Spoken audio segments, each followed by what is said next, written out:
This method can help answering questions about battery aging. Cycling at different charge and discharge temperatures may influence degradation, as many processes causing degradation are temperature dependent.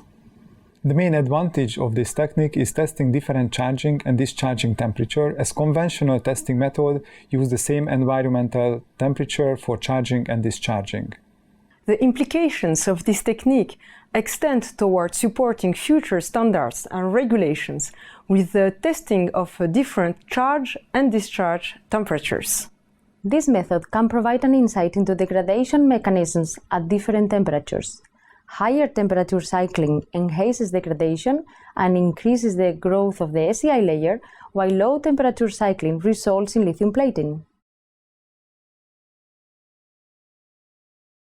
Prior to the experiment, use design of experiment methods to identify the optimal pairs of charge and discharge temperatures to minimize the needed number of temperature combinations.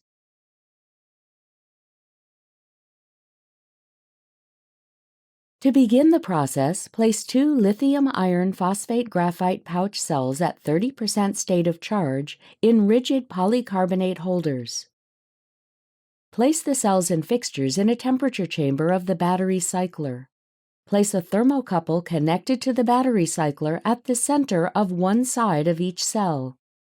Connect the cells to the battery cycler via a 4-wire connection.